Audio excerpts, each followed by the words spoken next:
When people first see you, what do they think happened? The reaction that most people have when they first see me, you can tell the moment that their eyes catch my face, because there's that little hint of, oh, something's happened to that lady. And their first reaction is usually to ask either, do you have Bell's palsy, or have you had a stroke? Those are the first two assumptions that are made, and both of those are good assumptions because the result is pretty much the same as what I have now with this facial paralysis. So Bell's palsy is a form of facial paralysis that usually is temporary, but if it goes on for long enough, it can become permanent. The causes of Bell's palsy are not totally known, but it is known that there are some things that increase the likelihood for Bell's palsy, and so there are certain immunity issues that come about. And so if someone has a drop in their immune system, there's a lot of pressure or stress, it makes them more susceptible, and so they can actually get Bell's palsy, and usually it lasts anywhere from a couple of days to a couple of months. And so a lot of people see me and they assume that I have Bell's palsy. And the other one, of course, is they ask if I've had a stroke, because one of the effects of a stroke is that you are paralyzed on usually one side of your body. It's not always just the face, sometimes it's the whole side of your body, but it's usually one-sided. So that's what most people assume when they look at me. Now I'm curious, what is your typical response? Do you feel like offended, or do you feel like, what do you typically say back if someone says that? I'm grateful when people ask,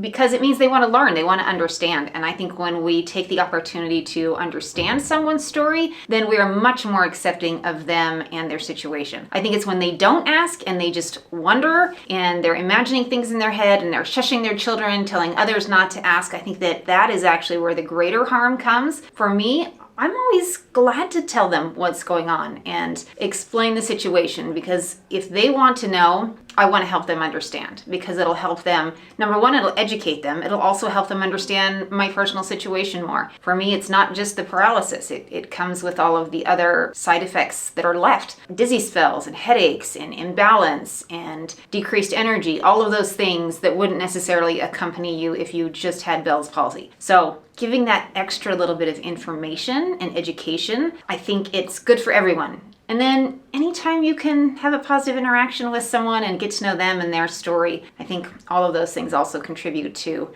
throwing your little pebble of goodness into the world and watching the ripple effects. What's the biggest takeaway or learning experience that you've had from people asking or reacting in a specific way, whether positive or negative? There have been some wonderfully positive experiences where I've had the chance to meet people and get to know people and start some great conversations. There have been some very negative experiences where people have treated me quite poorly and have made fun of me and made assumptions and laughed and taunted and teased. And those are always difficult. Although now I really truly am at the point where they don't hit me as hard as they used to. And if anything, I probably feel sorry for the people who aren't truly interested in finding out what's going on, because I realize it's usually a lack of something that they have within themselves that makes them make fun of me or tease me or be mean. And more often than not, it's not kids, it's adults. Kids are usually more inquisitive and they simply want to understand. They see something and their brain is trying to process and trying to understand what's going on. Whether it's someone on crutches and they want to know what happened, or someone in a wheelchair, or someone who looks a little different, or someone whose face doesn't work, they simply want to understand. And so I think it is a gift and blessing that we can give to others when we take the time to give them that little piece of information and fill in that gap of understanding. But I've had some great experiences. Not that long ago, my husband and I were buying a new car and we showed up to pick up our car at the car dealership, and there's that nervous excitement, anticipation of getting the keys to your new car.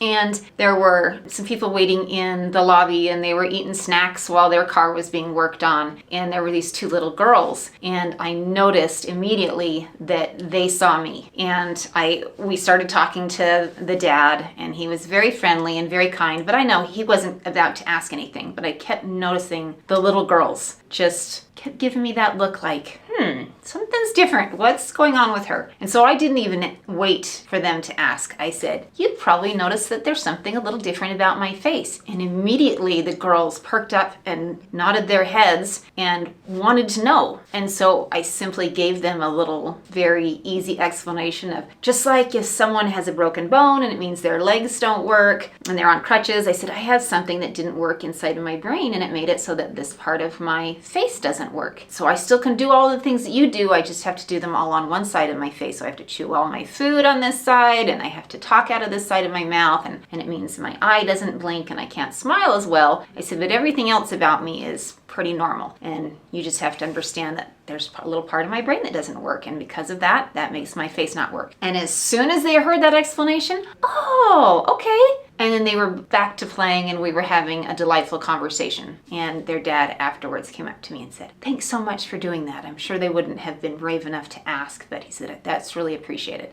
And it was a great little interaction. It was only 5 minutes long, but I truly believe that even that little bit of education and awareness will change the way that they see things going forward. Well, question, what advice would you give someone who has had facial paralysis that maybe feels insecure about how they look, and how long did it take you to, I guess, learn how to cope with this type of attention? I have always looked at it from the beginning that we have the choice of how to look at something like this. You can either decide that you're cursed or that you're chosen. And I've always chosen to believe that I was chosen, that I had the opportunity to have this happen so that I could better myself and help better others. And sadly, I know a lot of people who start to feel like they're cursed, who feel too scared to go out in public, they avoid social situations, they become hermits in their homes and feel like social pariahs because they won't go out. I know a woman who used to be very public in her career. She was a performer and she was always out in front of people. And after her facial paralysis from a brain tumor, she has hidden herself away for 10 years. She has locked herself inside of her home and stopped going out in public. She doesn't go out and dance and perform and get in front of people. She literally hides and it's heartbreaking. And so I guess I would say it's a choice. And as difficult as it can be to look in the mirror and say, oh my gosh, that's not who I feel like I am, we have the responsibility of also helping others to see that we are so much more than our bodies. We are so much more than just the face that we have. And I think if we can share a little bit more of that, if we can be brave and go out and be willing to share our faces and our crooked smiles with the world and be able to have that confidence, then other people will feel that and they will react to us. They won't shy away from us. If we're looking them in the eyes and smiling and being confident and kind, they will usually return the favor and do the same. Not always, but usually. And that is a blessing we can give ourselves and others. Now, you brought up a point that I'm very curious on your take on it. What do you think is the harm of hiding? Oh, I think there's great harm in hiding. I think number one, it says if you're hiding it, you're saying, I can't go out unless everything is perfect, unless I look exactly the way that I want to. And I think that's dangerous for our mental health. I think that's dangerous for our sociality, for our emotional health, for everything, because that's just not reality. Reality is not perfection. It's not